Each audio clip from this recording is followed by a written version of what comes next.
Hi, I'm Dr. Drew, and this is Dr. Drew After Dark. Please be advised that Dr. Drew After Dark may contain sexually oriented content and be unsuitable for young children.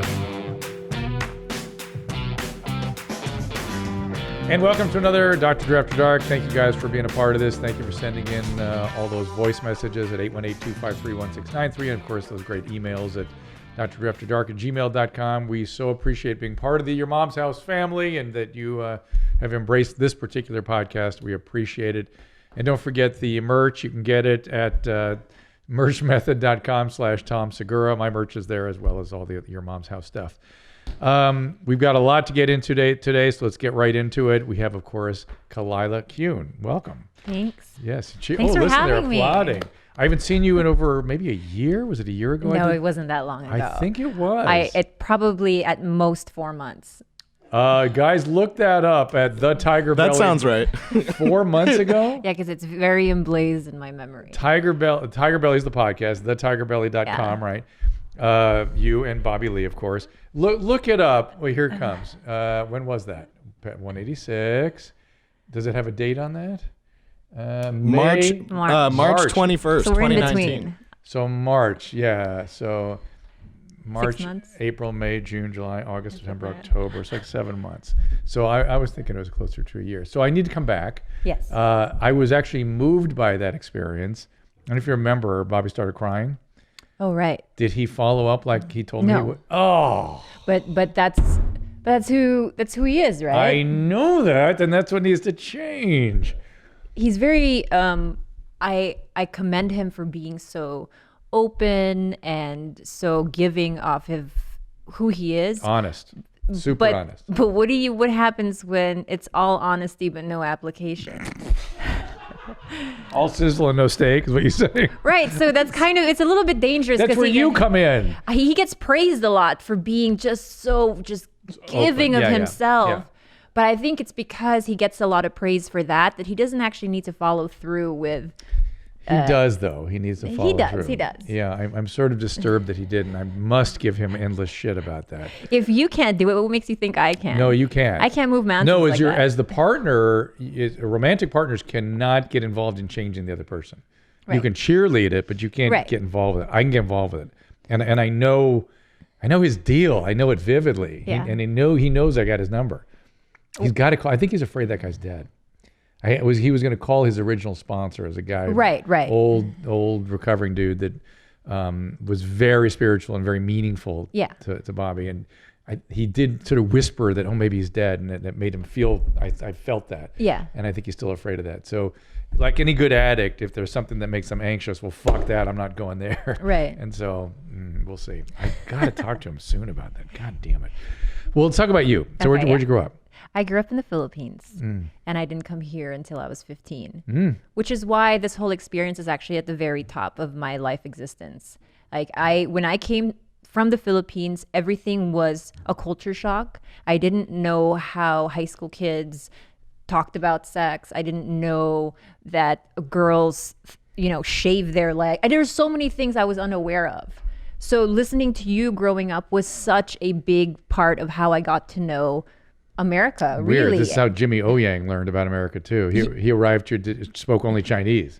Oh, really? And he got no help from his parents and went into school not speaking English. Was that you too? No, I spoke English, and but my father was he was an older guy. He was born in 1924, and my mom was a very young Filipina, and so Is he a white guy? Is he? He was Caucasian? a white guy. He was he traveled all over the world. Somehow ended up in the Philippines on some government something. He worked for the United States. Some weird shit. But like CIA or so wow. I worked in the government in that capacity, and so he ended up in the Philippines, and he met my mom, and she birthed us, my sister and I, and we came to the Philippines and to the US when I was 15. Was that always the plan, or did they not know that they were going to come back here? I think that was always a plan because my sister and I both swam for the Philippine national team. And so eventually there's a ceiling there for how far you can really go in sports. And I think ultimately he wanted us to swim collegiately here. Did you? Yeah, for a year. And it all kind of went out of control. Care to explain? Yeah, I got a full scholarship to UNLV, and in short, they fucked me over. Oh, they fucked you over. They fucked me over. They fucked me over because they didn't go through, like, you have like NC2A, like clearinghouse, like certain subjects that you have to hit, and they didn't look into that before I actually signed for a full ride. Or at least they didn't teach you what you needed to do. Right, and I was just kind of a dumb 17-year-old. Ooh, I just really banked on swimming being my ticket to just about anywhere. What was your event? I was a 200 butterflyer. Wow. That's what I got recruited for. Crazy. Fantastic. Yeah. UNLV, I mean, it's great sports teams. It's a Division I school. Yeah. And my father was already at the end of his life at this time. He was really just at the end of the road for him. And my mom was a very lost Filipina lady in America. Oh my God. Where'd they live? What part of the country? We grew up in Pasadena. Did I know that? I don't think I knew that. That's crazy. Where? Yeah. We grew up in Pasadena, but not the good part of Pasadena. Well, where? There's all kinds of parts. Like, you know how you're familiar with Pasadena. I live there now. Okay, so you know how in the early 2000s, like between 2000 and 2002, Woodbury and Raymond. It's nice now. But back in the day, that was where the ghetto bird used to... It was where the hood, it was the edge of the hood. Right. And now it's like... Beautiful gentrified. There now. Yeah. Completely. Yeah, it's still it was a nice area, even though there was like gangs up there. Yeah. But that was, we rented I remember the rent too. It was only $400 to live in this 1-bedroom apartment. My gosh. Still a cockroach infested. There was a KFC down the road that I was so excited about because they didn't serve rice.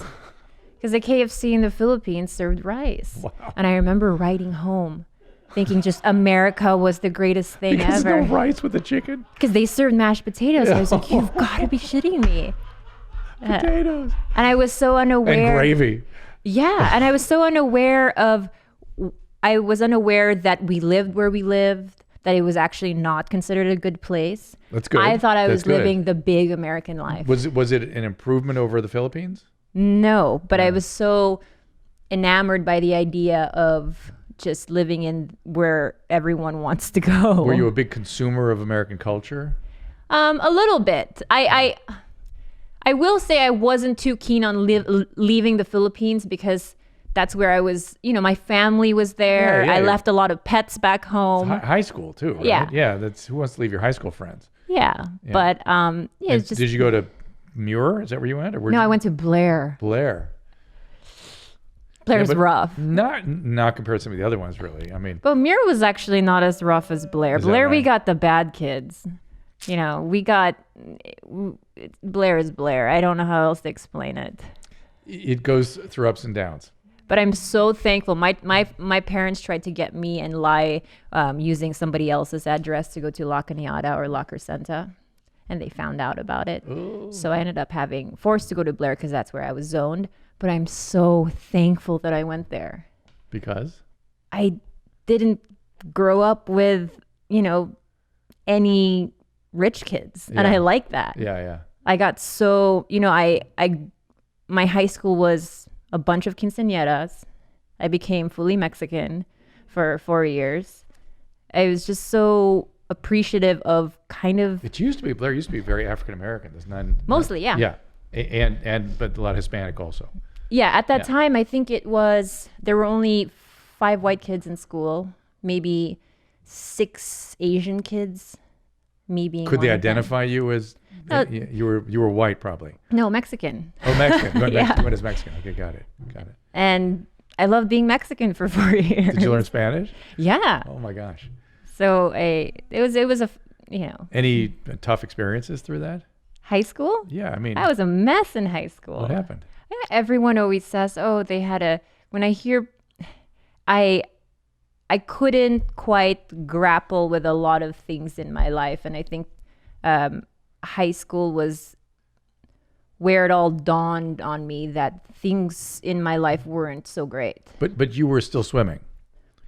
Yes, I was that was my only saving grace. So did you go down to the Arroyo thing, down in this Olympic Swim Center down in the Arroyo? No, we used to train at the PCC pool. PCC, okay, at Pasadena City College. And so you had that discipline, you had that community, right? Yeah. Did that kind of keep you together a bit? Yes, but there were pockets of time there where I wasn't swimming at all. So where was, and yet you got it together enough to get an NCAA scholarship. That's crazy. Yeah, I did. And that was my senior year. And it was a very small window of time, 3 months, where I was like, okay, get your shit together. Train hard, swim fast. And what was the shit show? The shit show was my father kind of slowly passing away in front of me. And it was a long, drawn out 5 years of that. Just aging? Aging. He was an old guy. How old was he? Like late 80s or? Yeah, he died when he was 79, and that was 2000. 70s. Did he have some chronic, was he a smoker? He wasn't any at that time, but he was a smoker for 40 years. Yeah. Because the die in your 70s as a man usually means smoking. Yeah, but I was a super emo suicidal kid. That's what it came. That's goth? Not goth, but just super emo, full of very dark poetry. Christina will like this, right? Gentlemen, right? Oh, for sure. It's Christina P's thing. Yeah. She went full goth, but I think she'd appreciate the emo stuff too. I was an emo chola. My if you can imagine that. From the Philippines. Yeah, from the Philippines. That's hysterical. And did you get in fights and that sort of thing? Or Yes. Yeah. Did you hurt anybody? Yeah, I think so. And then I had a very, very, like I said, no one taught me about sex at all. So I had to figure a lot of stuff out on my own and how brutal high school kids can actually be. The kids in school I don't want to say this, but it was basically the face queen of Blair High School. The face queen? Yeah, I apparently, and this wasn't true at all. I remember giving one guy, a Puerto Rican guy named Gary, one blowjob, and all of a sudden it turned into me apparently giving the whole football team a blowjob. That's how it works. Yeah. Goddamn Gary. Yeah, Gary, a Puerto Rican named Gary, very suspicious. I should have known better. I would think so. What's wrong with your picker was wrong. My Still, picker we'll was talk way more off. about that. Yeah. But okay, and so are you haunted by some of the fights and what you might have done to people? Or? Not anymore. No. Not anymore. What got you over it? Time? I think just making light of it. I think just talking about it so much that it became this silly memory. There's certain things in my life that carry over into my adulthood that isn't one of them. Like, what do you mean? Give me an example. I soon realized that a lot of the kids in my school who were just brutal and cruel to me didn't have they had rough lives themselves. They've been abused too. Totally. And your thing wasn't abuse, was it? You haven't told me about that. Was there emotional abuse or anything like that? In my family? Against you, towards you? Oh, hell yeah. I got my ass beat. So physical abuse and emotional abuse. Yeah, but I was able to come to terms with my mom's abuse very quickly because you know how in America, parents know, or at least when she was raising me in the 80s, over here, you know that you're not supposed to hit kids. Right. They tell you that. Yeah. In the Philippines, it's encouraged. Yeah. And so I don't blame her for rearing me the best way she knew how. That's how she was raised. Not only knew how, but the way it was encouraged. Yeah. And unless you were completely neglectful of your child, there is no organization out there or any type of like authority to rip the kid out of the parents, out of their homes because they're getting abused. But I got my ass beat more. Wasn't spanked. My mom coined the term stomach belt. So she picked up a belt and would hit you with it. Yeah, in the stomach. Would she hit you with a belt end ever? The buckle end ever? Not the buckle end, but she did make us kneel on salt, like rock salt. Kneel on salt? Yeah, like until over time, it doesn't seem like a painful endeavor at first, but 2 hours in, you're like, oh, this shit kind of hurts. My kneecaps. Do you still have scarring? No, I don't. That was a gem. And if you saw my mom, you'd be like, whoa, that is a scare. She is a very ripped and very strong woman. Even to this day, she's 60 now and she has a 16-pack. And what is she doing for a living? She was a hospice nurse. Maybe I knew her. Maybe. Because I did use a lot of hospice in Pasadena areas. Did she work for a visiting nurse in Pasadena? Not in Pasadena. She just she went around LA. Wherever she was assigned to is where she drove to. But she was a very well sought after hospice nurse. She beats kids, but she's very nice to dying people. Would her patients die quickly? Something fishy going on here? What happens? Why does that happen? When your mom shows up, why do people die quickly? Is that the question? Like, why is it that she was so just physical with us when we were growing up, but she's just the most tender, loving woman now, even with my nieces and everybody around her? Essentially, it is identifying with the perpetrator. When she was growing up, she identified with the person that abused her, and therefore when you evoke that from her, those same behaviors and things, she goes from victim to perpetrator. It's the same coin for her. I see. And she starts thinking they need this, it's good for them, which is traumatic delusion, essentially. Yeah. So we got to be careful with your kids not to do that. You know, I can't even hurt a fly. I'm so the opposite. You will be surprised how the kids can evoke weird stuff from you, though. Oh, I believe it, actually, because you're right. How's your sister doing? My sister's good. My sister is good. You work for the county jails for that long. Oh, is that what she does? Yeah, she's the head nurse of Van Nuys. So, do you guys have to be that stereotypical? Everybody's a nurse? Except you. You broke it. I took a hard left turn for that exact same reason. Yeah. But you almost went to nursing school, right? I went to nursing school. You did go finished. to nursing school. I knew there was something about nursing for you, too. Yeah. I finished nursing school, and but I took a hard left turn when I met Bobby. And he was like, hey, there are other careers. We'll talk about that in a minute, the Bobby part. But that skill set, I bet, still is something you value having. I feel like it's fading a little bit. For you? Yeah. Yeah, but nursing is a wonderful skill. I don't think it's elevated enough. What you guys. I mean, there's so many people making clinical claims out there in the world. Nursing actually knows what the hell's going on. You know what I mean? Clinically, you guys have a good judgment. You've seen everything. Yeah. You've had your hands in it, literally. I really commend nurses for that. I don't think people realize how even for, let's say, an ICU patient, how the doctor just basically does an 8-minute head-to-toe assessment. No, you're like our medical student. Your eyes and ears there all the time. And depending on how good you are, did you do a lot of ICU stuff? Only during my preceptorship. Well, I did a lot of intensive care stuff, and I just loved having great nurses because I could give them. I knew they had good judgment. They would just have to report to me. I just had to monitor what they were doing. Yeah. And if they got into trouble, they knew they could come to me for solutions and problem solving and stuff like that. It's the best. I mean, nursing, they know what they're doing. And, when I think about all the, people with all kinds of clinical claims and degrees and stuff, nursing needs to be much more at the head of the pack. Yeah. And I really commend my sister for not losing her mind. County jail? Yeah, the Van Nuys. She's the lead nurse there. So it's the Van Nuys jail, so is that a county jail? Must be. Yeah, I think. They were going to rebuild the county, at least the downtown one, and put a big psychiatric wing on it. Is there a psychiatric component in her? They don't. They have to send them to Twin Towers, I think. That's where they were going to build a new unit. But the LA County Board of Supervisors don't think we need jails anymore. Oh, well. I should get them to send them to talk to your sister. Was your sister beaten also? She was, but not as much as me because by the time she was 12, she was 5'10".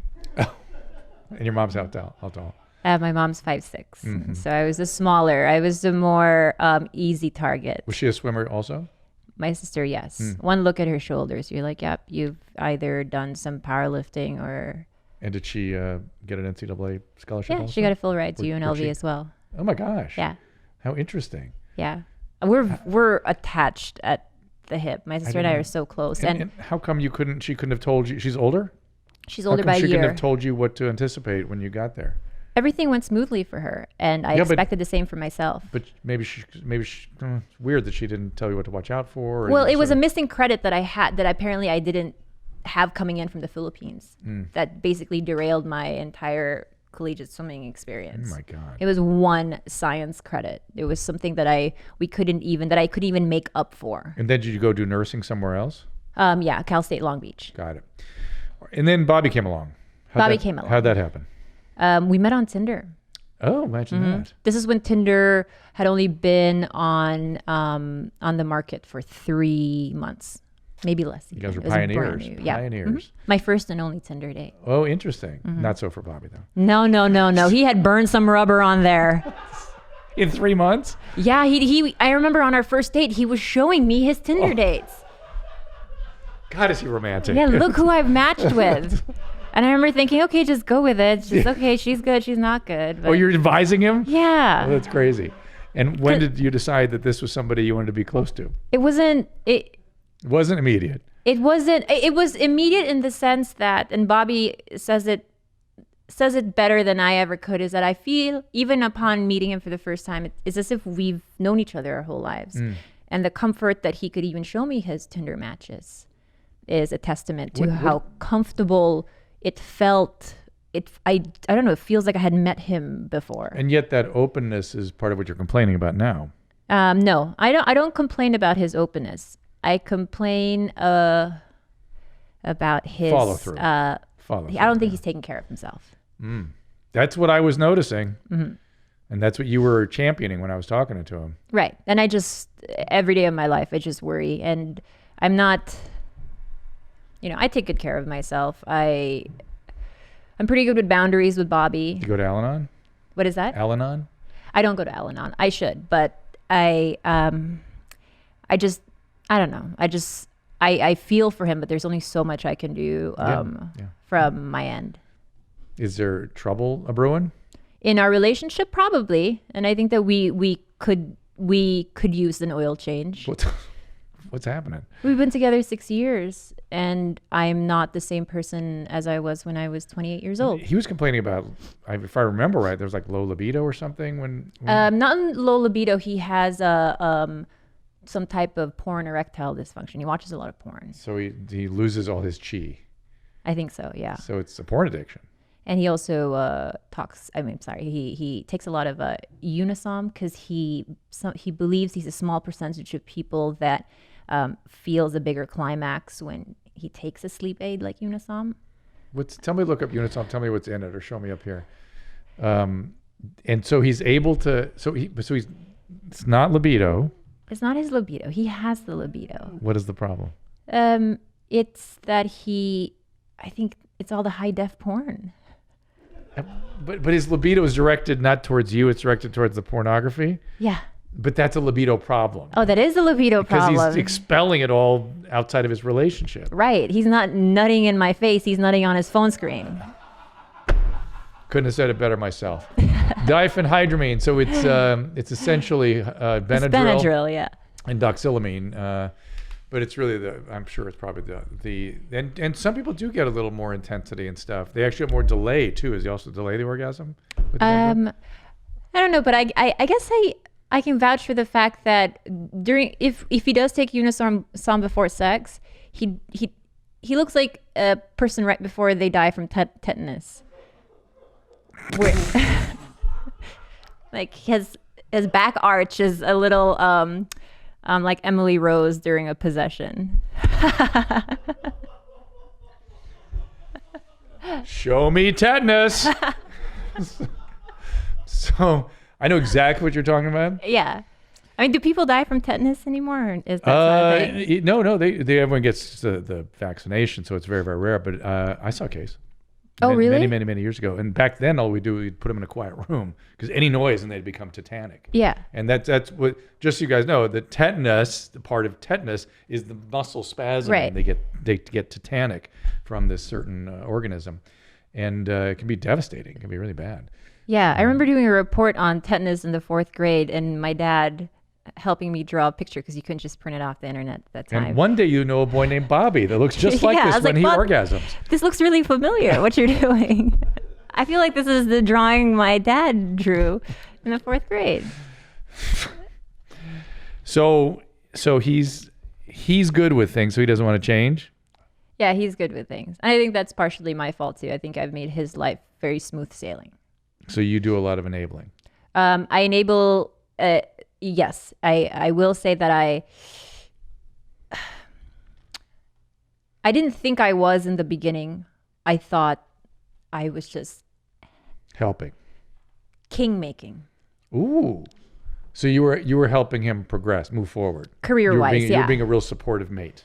Right. I thought that hey, there's certain things and certain habits that I could, that we could change to kind of like boost your career. And I felt like that's what I was doing, but I took it too far. Did you know how talented he was when you first met him? Of course. You knew him. You knew him. Yes, I didn't know him. I watched some Mad TV, but I didn't know him. I didn't watch enough to obsess about anyone on that show. But there was this one time, maybe 2 years before we actually started dating, I went to the Comedy Store, and I remember it was an Oscar.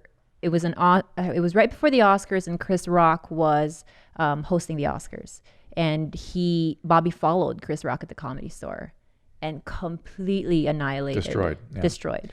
And do you like comedy? I love comedy. Yeah, and you do it. I don't do comedy. Do you consider what you do with Tiger Belly comedy? No, I feel very ancillary. I'm a setter upper. You're like a straight guy. Yeah. A straight guy. That's comedy. Oh, I didn't know that. You have to kind of understand it. You're setting him up to be to hit the ball, right? Yeah. Mm-hmm. And I think that also causes a little bit of a rift in our relationship, because I feel like the only way to really to pull out all the best bits of Bobby during a podcast is to be a little bit antagonistic. And I don't like that part about myself. You do seem nicer here than you did in the podcast. Thank you. I think I'm generally nicer. I agree, but Bobby brings out the antagonistic part. And yeah. I kind of feel the same way around him, I got to say. Yeah, I feel like on my own podcast, I don't generally have nice things to say. About him. Or anything. I'm kind of like this angry. I come off to at least when I hear myself, I'm like, what am I so angry about? And I think it's because I like to pull those good bits from Bobby, and that's how I know to do it. And so you said you saw something that you could do to elevate him? Yeah. What are you talking about? Basic things like, hey, you have an audition at 11 o'clock. Show up. Which is something... pretty complicated. Yeah. Wow, how'd you see that? He just wasn't doing when we first met. Very insightful. That's incredible. Just a little bit of structure, just a little bit of like a moral boost. So he was getting depressed. He was getting very depressed, and I would drive with him to auditions just so if it went bad, he'd just have someone to process the whole experience with, because he has audition fright. He is so anxious about just being in front of a room, which is so hard for me to fathom this, because he performs in front of all these people every night. But that's how he feels. He hates auditioning. Did you see the Pavarotti documentary that Ron Howard did? It was beautiful, and the only thing that surprised me, there's a lot of stuff I didn't know about his personal life, but what surprised me was when talking to his daughters, they were being interviewed and saying how he was paralyzed with anxiety every performance, and was convinced he was horrible, convinced he was going to screw it up, and then when he was done, couldn't listen to any recordings because he convinced he was terrible. That sounds exactly like Bobby. God, that's so cool. Think about that guy. Yeah. Pavarotti thinks he was paralyzed with anxiety every performance, every opera. I wonder who he idolizes. Like, who does he think sounds good? I know who. It was Caruso. Oh. Yeah. And he idolized him. But who knows? Caruso may have been just as paralyzed. It didn't seem like, but who knows? So you help Bobby, and is he benefiting from that help? I mean, yeah. I'm wondering who helps you. I have a really good support group. And I have a really great family, and I go to them. The ones that used to beat you with a belt? Yeah, those people. Okay, I see. Well, your sister is a source. My sister. She's the best person on earth, I think. And do you feel good about the left turn away from nursing? Yes and no. There's a part of me that always wishes that I didn't want to become a nurse. I wanted to go to med school.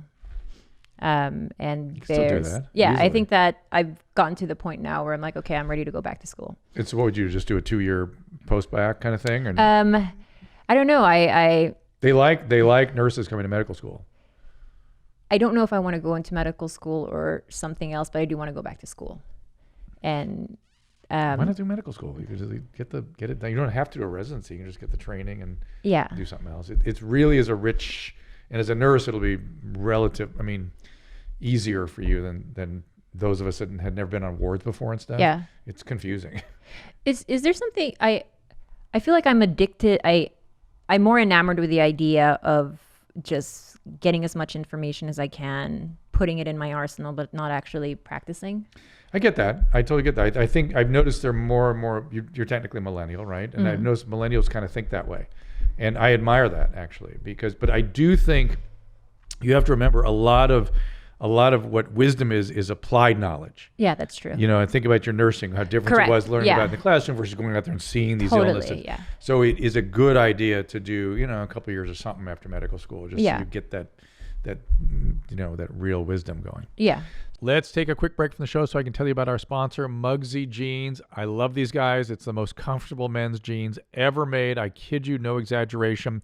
They're real jeans that feel as comfortable as sweatpants. Think about that. The magic is in Mugsy's proprietary fabrics, which include a blend of high-tech materials that make these mind-blowingly soft and flexible. Best of all, Mugsy's comes in a stylish fit that's not too baggy, not too tight, so you look even better than you feel. If you want comfortable jeans that look good, Mugsy Jeans are for you. Mugsy. The guys at Mugsy are so confident you'll love them. They offer free USA shipping and returns, so your comfort is 100% guaranteed. And by the way, if you order the wrong size, like I did once, they'll help arrange to get you the right size, whatever it takes.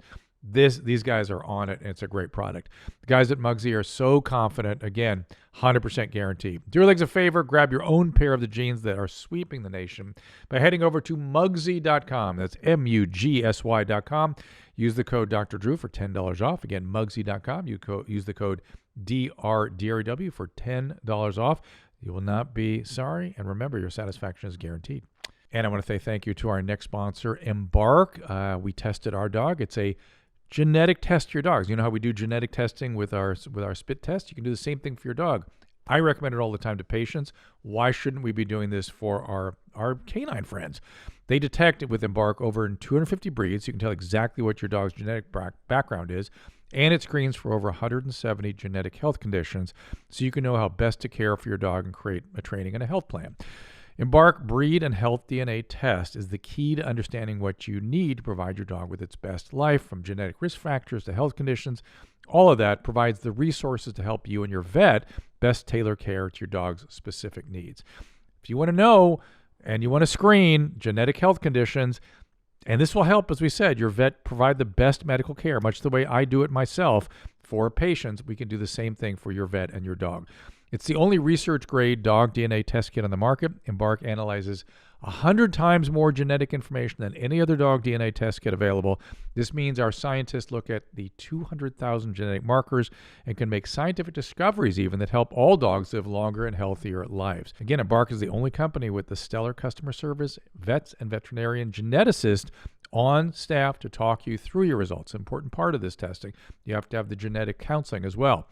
You get to know your dog's breed to learn how best to care for it. As I've said, Embark is in a partnership with Cornell University, so it has an academic pedigree associated with them. Embark has an exclusive holiday offer you can't get anywhere else. Go to embarkvet.com now. Use promo code DREW, not Dr. Drew, but DREW, and you'll save 15% off your dog DNA test kit. Again, it is embarkvet.com, EMBARKVET.com. Use promo code DREW to save. You'll be happy you did this. It's the way to optimize your dog's health. Check it out. embarkvet.com, promo code DREW. Let's welcome our next sponsor, Candid Co. Let's talk about the holidays. It's crazy time, but trust me, you don't want to go through another holiday season keeping your mouth closed during photos while everyone else is smiling because you're concerned about your teeth. Get a photo-ready smile now. It's easier than ever with the aligners from Candid. Candid aligners can help straighten your teeth faster than traditional wire braces. Treatment takes an average of 6 months. It's just one of these things, right? You don't even know you're wearing them, see? That's how it works. It is that easy. You get an experienced orthodontist who's licensed in your state to create a custom treatment plan. They then show you a 3-day preview so you can see how your teeth will look after you're done. The aligners are comfortable, removable, completely invisible, right? See? That's that easy. That's it. They ship directly to you, so no hassle of going to the orthodontist office. 65% less than braces. And with each aligner purchased, Candid donates $25 to Smile Train. They bring safe 100% cleft lip palate treatment to children around the globe. You know, the cleft lip, they give free surgery if it's needed. Get your photo-ready smile by the holidays. Go to candidco.com/Dr. Drew. Again, use code Dr. Drew to get $75 off. That is CandidCo, CANDIDCO, candidco.com/DRDREW, code Dr. Drew for $75 off. candidcode.com/DrDrew. Code Dr. Drew. Check them out. And now let's get back to the show. Speaking of wisdom, I hope you'll share your wisdom on some of the clips we have. Okay. Shall we? You ready for this? Yes. All right. And strangely enough, we have a Benadryl clip, do we not? Yeah. I was actually, I didn't know how long Bobby's been on this Unisom thing, but, I thought maybe it was possible that he saw this clip. So this is a guy that perhaps influenced Bobby's choice. Okay. So here he is.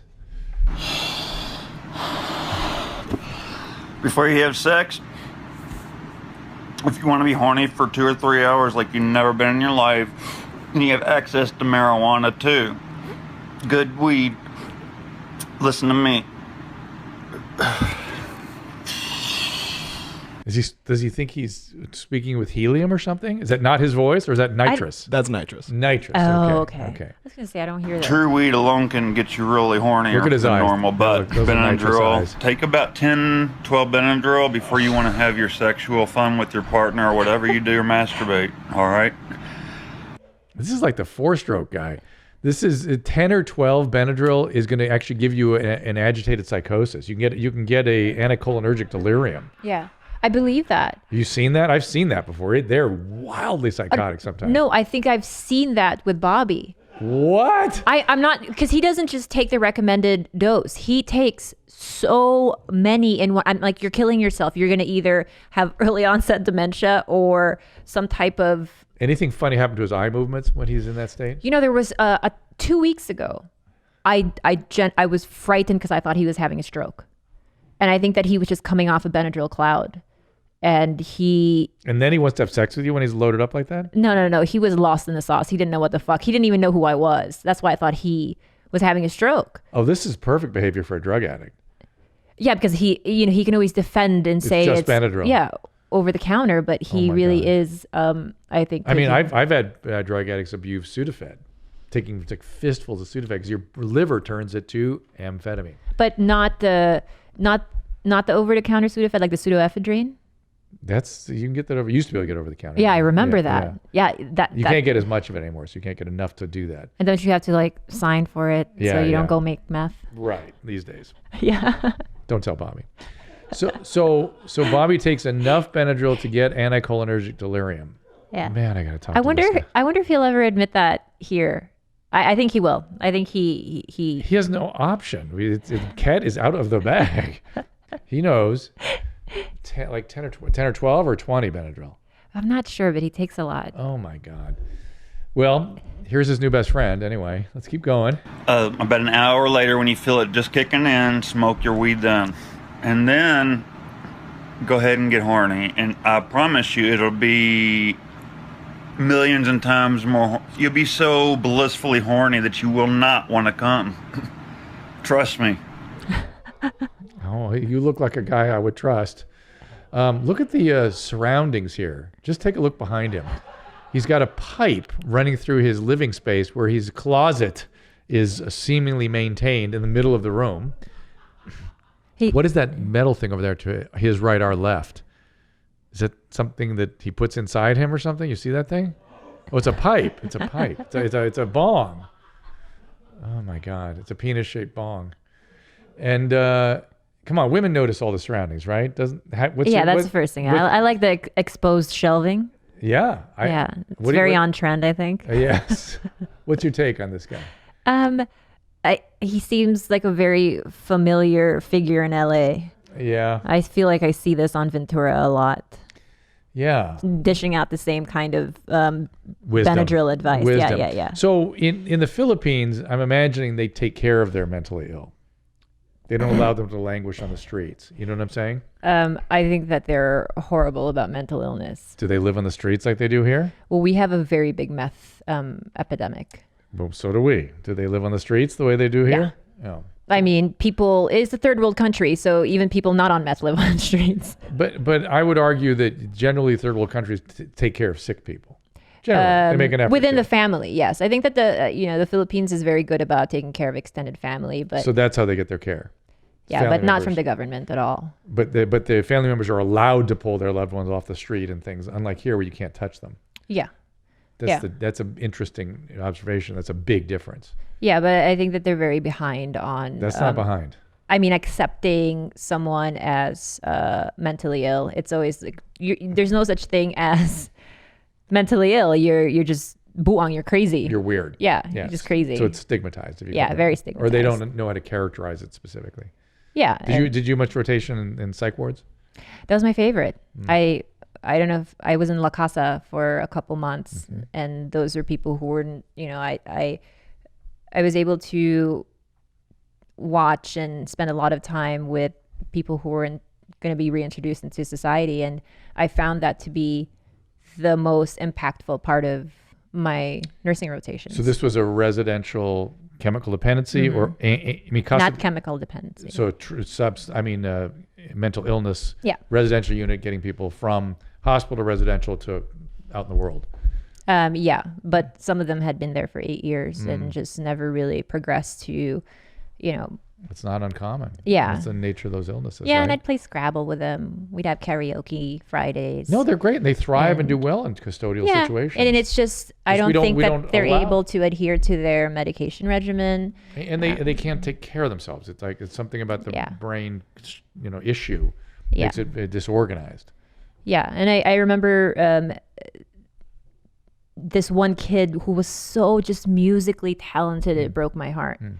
And if I think he just had an onset of hallucinations. I think he was in his 1920. So early schizophrenia. Yeah, early schizophrenia. And he still couldn't really make sense of it because he hadn't been dealing with it for that long. It kind of just came suddenly. Well, they don't get insight, and sometimes ever. Yeah. So they have anosognosia, they have a block of the insight, and that's how they end up on the streets.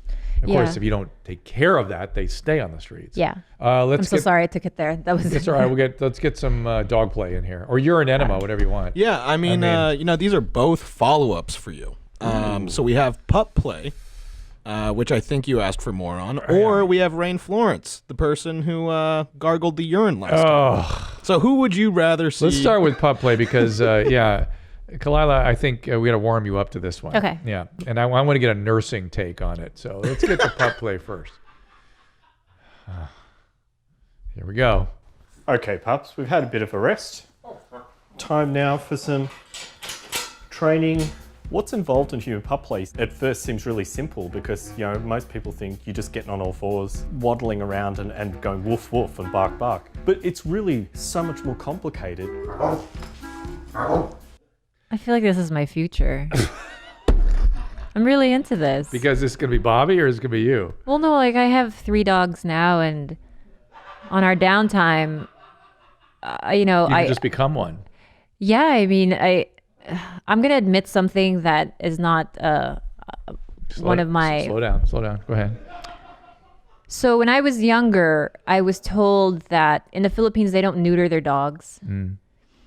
And I found it to be really cruel for them to have testicles without a way to relieve themselves. How old were you when this was going on? About 8. So I jerked off Rolly to completion. How did you know at 8 what that was? So my older cousin had done it before me, and he was like, I think that he was doing it for some sick sexual reason. Yes, he was. But he justified the way I felt, which was, oh no, you have to do it because it's cruel to. It's like,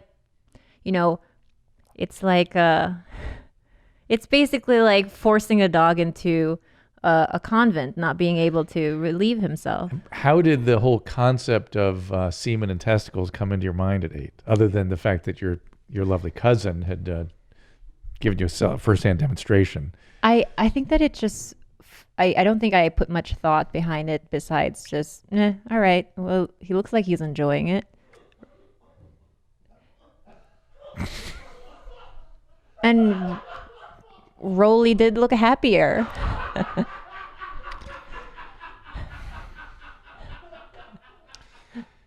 And so now that results in you developing a impulse to put on a leather dog outfit? Yeah, this doesn't seem too far away from where I was at 8. Yeah, I would agree. You're not too far away. Oh, you're gonna be a That's an star. addiction, I guess, in a way. I feel there is a hidden dog in me. I feel I have to live 2 lives in some ways. Do you think these guys jacked off dogs when they were kids? No, I think I would run this Some people, cult. there's sexy time involved, but that's not the whole essence of it. Hold on a second. Slow it. Stop. Which one is your favorite? I'm really into the guy who's perched up on because you know that dogs, they actually jostle for position. Yeah, And superior he's the guy position. who's a little bit beta and is worried about where he's at in the pack. So he's trying to gain some height It's not to that whole establish. leather Catwoman outfit that gets you. No, I also do like the fact that he's a little bit more shaped like Bobby. And would he, if Bobby were to dress as such, would that be a good thing? I wouldn't be opposed to it. Oh, this is in the future. Gentlemen in the back, you must make sure this is a reality for an upcoming show. Clearly, we're going to have to present this to the world. In my days, I work as a doctor. Life what? as a GP is really, really busy. It's tiring, it's exhausting. He's right. Having the outlet of pup play gives me a recreation. I think that we all have animalistic passions. As humans, we are sexual animals. And my animal just happens to be a bit more German Shepherd. Okay, that's something I would have to really consider what breed I am. Oh, what do you think? No terriers? No, not a Jack Russell Terrier. Nothing too hyper nippy.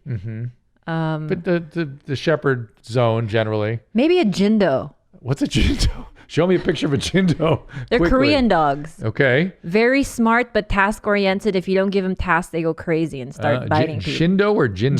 Jindo with a J. J Jindo. Yeah, I could see that. That's Bobby is one of your projects. Ooh, that's a pretty dog. Nice. Yeah. Okay. Is it the white or the tan? I think they come in either. You don't care? Yeah, I don't care. Actually, that looks more like me. They do with the white one in the middle.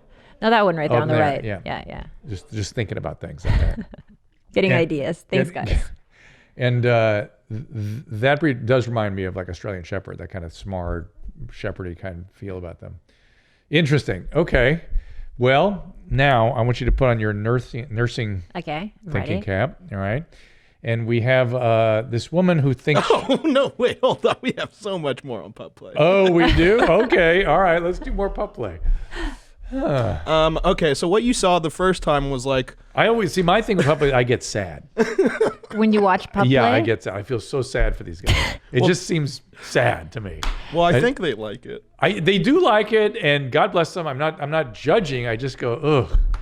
Really? You know how? Okay, go ahead. You know how they have Mindhunter, and they, basically in like the 70s, they had to Learn how to find a profile. way to profile serial killers. Yeah. I'd be really interested in doing the same for anyone who gets into pup play. I all I've got is my emotional instincts around it, and it's not going to be good. But go ahead, and no disrespect meant. I mean, what I'm wondering is, gentleman in the back, is this an ongoing series somewhere? I mean, where are you getting so much footage on this? I mean, we went through a pretty deep pup play phase. Okay, I mean, so it's all the same guy, I think. Yeah, well, the narrator's the same guy. I recognize that, Yeah, that the nose main piercing dude. anywhere. And so this is, what you saw before was a documentary that were, they were behaving for Yes, the cameras, for the yes. documentary crew. This you could see is just a camera on a tripod, so they are at their most natural state in this video. Just doggies at play. Come on, pup. Up. Good puppy. I'm bored and Better sad down. already. Come. Well, why would they find this arousing or interesting? How's this different Just from wait just for it. Dom? What? How is this? Dom? Yeah. Yeah, I wondered that too. But there's this. Good pup. You okay, puppy? You're going to be a good pup? Yeah. We've got these here. We've got these. You don't want me He's to use pointing the those, do you? handcuffs. No, we don't need those, do we? Strangely, you don't see a lot of ass sniffing. Good pup. It's all Because okay. if they're really going to play dog, I mean, they got to get the ID right. Yeah. Yeah. And they're also really covered up and not like, is this a sexual thing or is this It has to be. It has to be, right? like, what's the end game here? Who Some nuts? puppies don't like this. Well, this puppy is about to get a tail. Oh. Oh. Is he getting it? Does it have a It's okay. a plug associated Oh, with it? he's expressing his glands. Let's have a look. No way. You've got to be kidding me.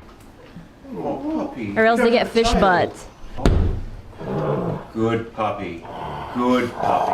Yeah, good puppy. Yeah, you push down on that if you think it feels okay. My dog would bite my face off. Oh, good. And I would think he was just. It was right. Now, you've come because you need a tail, haven't you? Yeah?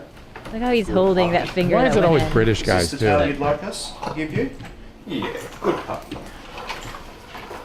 Because your master chose that tail just for you, didn't he? So that had a plug on it, right? The tail. Yeah, I'm guessing. Oh, let's have a look at Oh, I like the way they're doing photography. You're While photographing the wrong end. oh, they're back on the other end. Trust me. Oh, there. Oh, that's a good boy. Oh, you're very brave, pup. His sounds are not on point. I'm disappointed. Doesn't sound good enough. No, he just doesn't sound. He should work on his doggy sounds. Oh, I see. Yeah. Yeah. If you're gonna do this, do this. Yeah, I like the way you're pissed. Gee, you're very tight Is this? down Are you? there. Do you have dominatrix? Do you have that sort of dom I instinct? probably could. Yeah, because you're like angry with these guys for not. Yeah, going they're all the getting way. it all wrong. Yeah. Aren't you, pup? Very tight. I know it hurts. I know it hurts. Let's have a good close look at that little bed there. Oh, puppy, that's it. You rest your head on the bed there.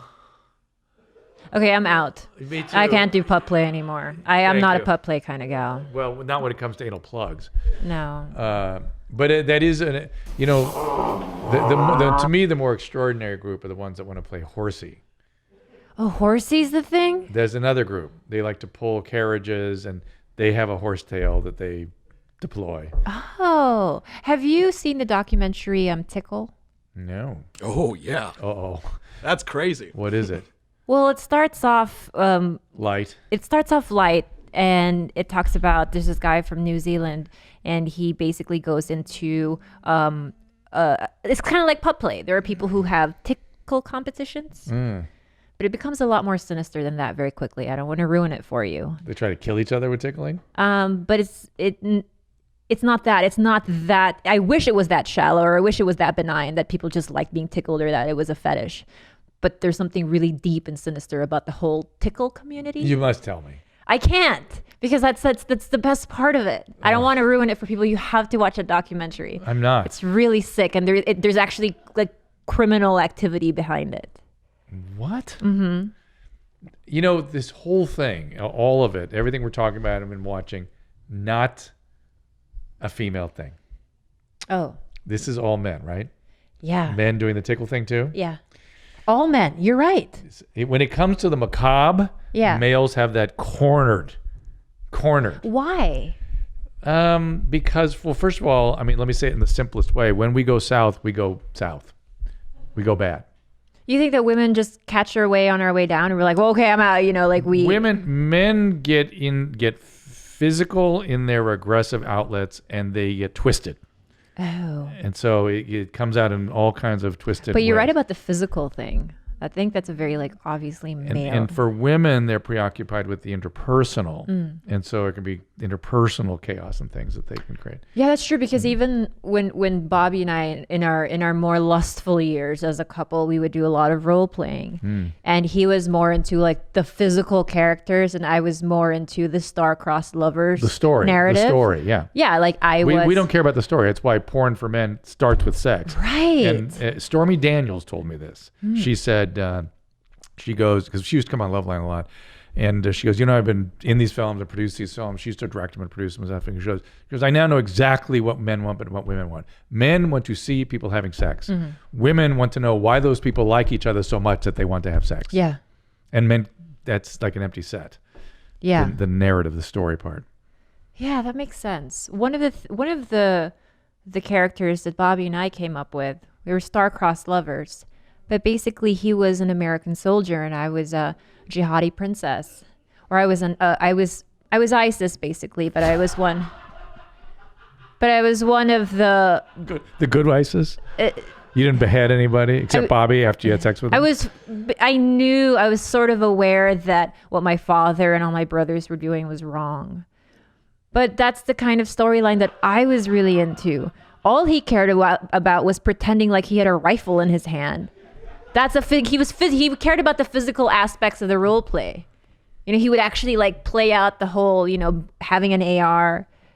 And I was more into the conversation of what we would say to each other. Yeah, and so conversation is arousing for women.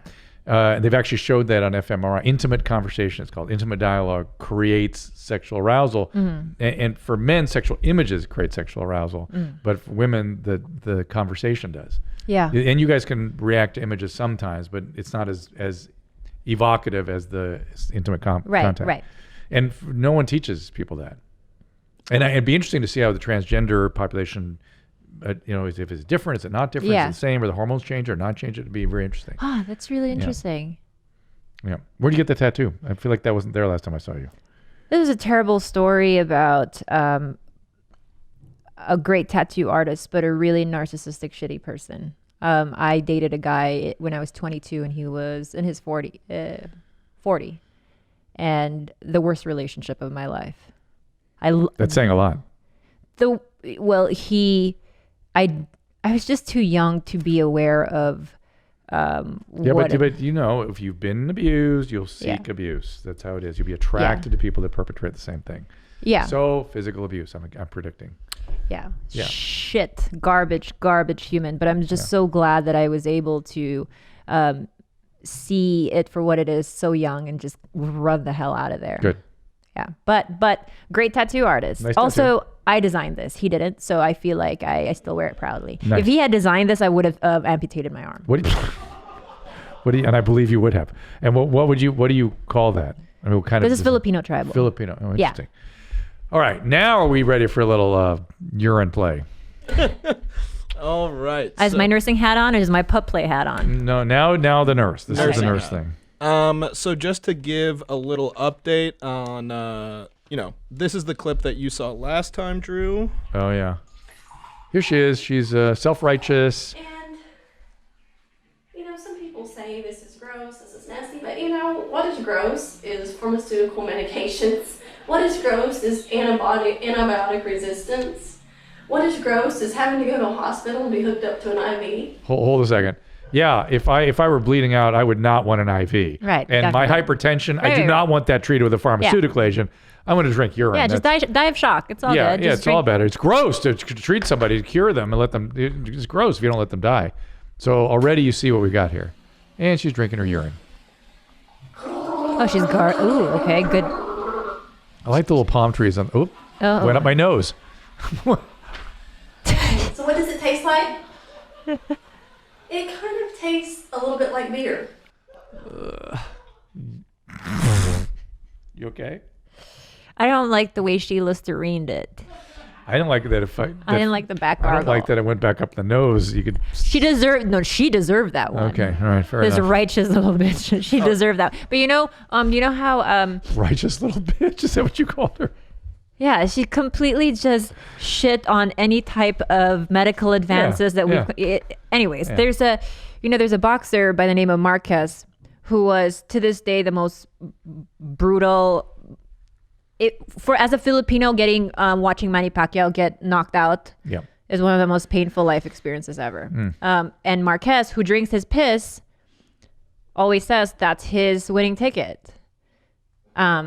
Maybe he had to do a little controlled experiment. So for a brief moment there, I actually did believe in urine drinking because that knockout was so memorable. But no, I wouldn't do that. Thank you. Well, there is. Okay, so that was what you saw last time, Drew. All right. Now this is a transition from gargling into a urine enema. Of course. Oh my Hello, God. everybody. She's wasting Rain away. Florence.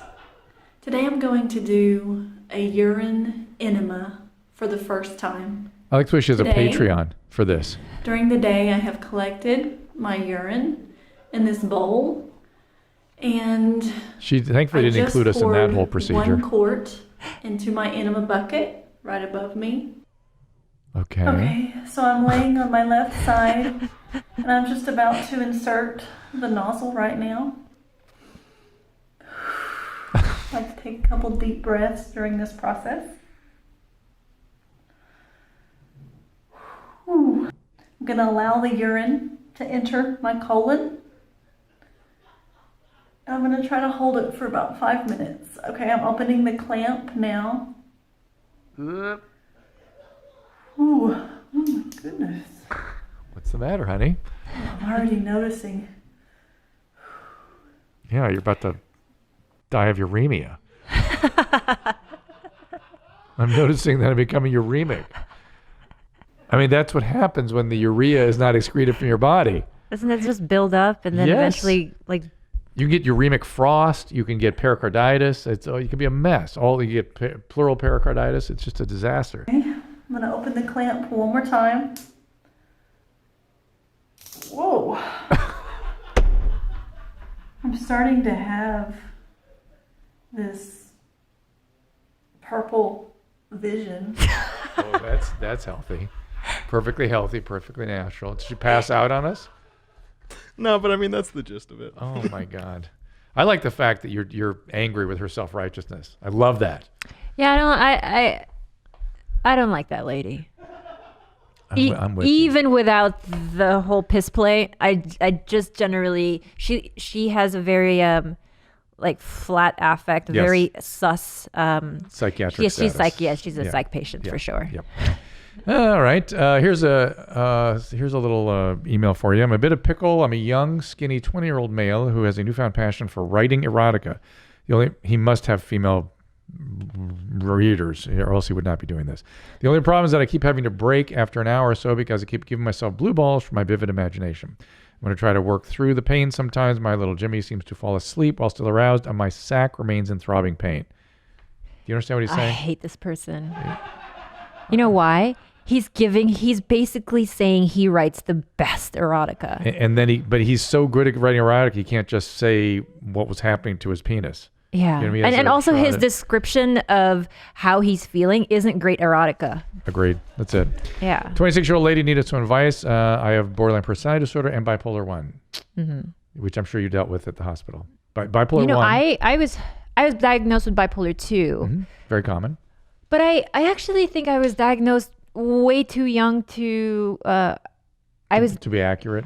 Yeah, because I was a very emotional teen with a lot of strange circumstances in her life. So you just had a lot of emotional lability. Yeah.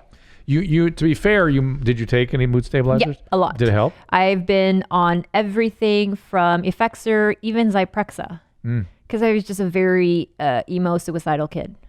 Did it help? Not at that time. I felt very out of body. But didn't stabilize anything. I guess it did. Because they were probably dealing with some rough behaviors, that age group. You know what I mean? If they even if it didn't feel great, if they flattened some of those behaviors, it might have saved your life. Yeah, I guess in that sense, yes. Yeah. My question is, how far into a relationship should I drop that on their head, the bipolar 1 and the borderline? It feels like I'm trapping them if I don't let them know during the beginning. For the record, I'm receiving treatment for these things, therapy. I'm talking to more and more borderlines these days that are getting good treatment, which is really nice. Those people used to suffer. Yeah. You want to describe what that problem is like? Of being borderline? Yeah. I think that dealing with borderline is harder than being borderline. Probably. I think that people around it's they're pretty, but they feel a lot of self-loathing, and they want to hurt themselves all the time. There's a lot of bad borderlines anyway. I mean, bad condition with it. Yeah. But being around it is, describe that. It's like being with someone so hot and cold so fast. At least when I was working with a lot of these. Yeah, you're the best nurse I've ever talked to. Yeah, I hate you. You're the worst person ever on earth. I remember this one kid. She had it so fixated in her mind that I was her enemy. But there were spurts throughout the whole day where she just loved the hell out of me. But I always had to watch my back. Yeah. But that's extreme borderline. Yeah. Like that's but even she couldn't make sense of it either, so I felt really terrible about it. Yeah. Because it's not like she could say, hey, like this is A, B, and C, why I find you to be, a horrible. My enemy, my horrible. No, it's just a representation to that. Let's try to get a couple voicemails in here, shall we? Hi, Dr. Dad. This is Emily calling from Brewster, Massachusetts. I am here on vacation with my family, and we were wondering, do people with colostomy bags still fart out of their buttholes? Please, this is important. Let us know. Bye. Piss on me, beat me. It's important. This is your mom's house material. Yeah. Should have saved this for Tom. Although he doesn't like the brown stuff so much. If it's just a colostomy for healing, like you had an obstruction or something, I would imagine there'd still be some gas passed, potentially. Yeah. But if it's like a permanent if it's a ostomy, full ileostomy or something, then no. Because if you take out if you take out the colon or have it go to the outside world, that's where it's coming, the outside world at the colostomy site. Right. It's its point of exit. If there's not an anastomosis down lower. So, do you do a lot of surgery? No. Did you scrub in any surgeries when you were? Oh, yes. During nursing school, yeah. But I have, I deal with like a mild form of colitis. But I have a friend of mine who is only in her 30s who has a permanent ostomy now. From what? She had a Crohn's. She had a J pouch, and I think the J pouch eventually failed, and she's getting a lot of like fistulas. It's back to back to back to back. Rough. Yeah. So now she's like trying to get used to the fact of basically having, something that you have to care for. So she had a colectomy and had a jejunostomy pouch? I'm not sure if she had a total colectomy. I'm not sure exactly the specifics of that, but she's going through it. All right, voicemail, one more. Okay, Dr. Drew, I had to get a little liquored up to even ask you about this. Oh, boy. I'm 42 years old, be good. and I haven't had the prostate exam yet, but I'm kind of worried about prostate swelling, stuff like that. When I pee, it's like sometimes my nutsack is a little bit swelled up. I mean, not like painfully or anything like that, but I've learned that in order to really finish pissing, I have to tie my nutsack in a knot, strap it up over my shoulder, and wrap it around my head, and then I finally get done peeing. So just kind of wondering if that's a thing, because I knew another guy that had like a perforated bladder or something, and his nuts swelled up all huge. That's definitely not my issue, but I wonder if the prostate is swollen and it's pushing into the thing, vote Bernie so I can get a doctor. Love you. Bye. The hell is he talking about? I think that's just He's being a little excessive. Yeah, but so the testicles aren't swelling. They aren't. Or I mean, if they are, go get it. I mean, get a urology exam. Go to the medical schools, or you can get it done for next to nothing.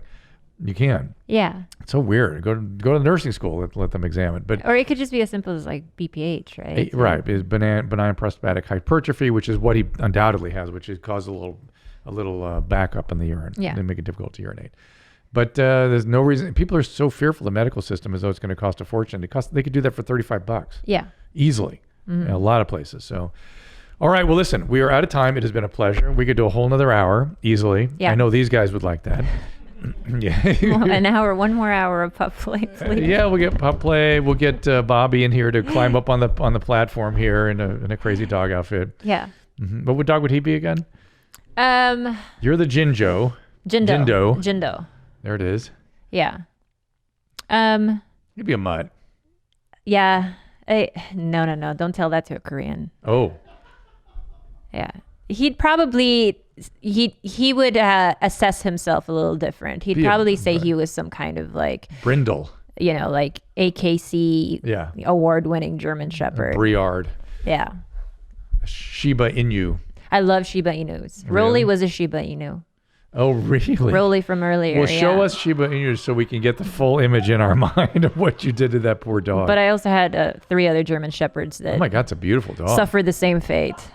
I'm sorry?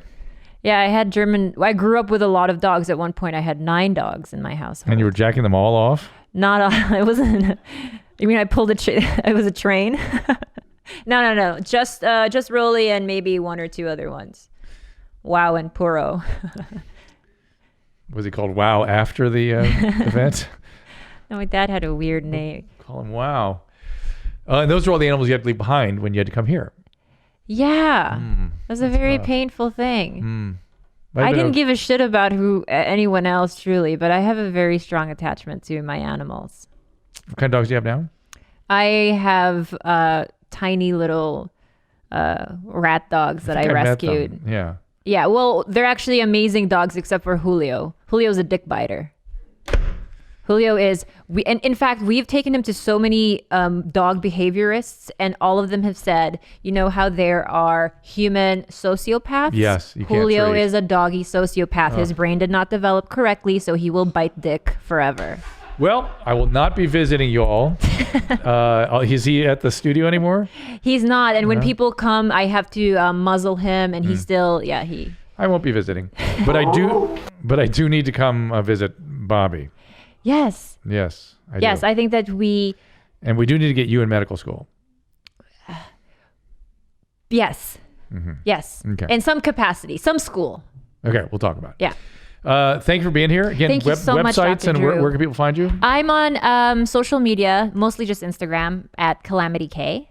And that's it. And go listen to Tiger Belly. It's on iTunes and YouTube and every other platform. Thank you for being here. Really appreciate it. Thank you, Dr. Drew. It was a pleasure. You got it. My pleasure too. We'll see you next time. All conversations and information exchanged during participation of the Dr. Drew After Dark podcast or interaction on the drdrew.com website is intended for educational and entertainment purposes only. Do not confuse this with treatment or physician medical advice or direction per se. You must always follow your medical professional's advice and direction. Nothing on these podcasts or posted on this site supplements or supersedes the relationship and direction of your medical caretakers.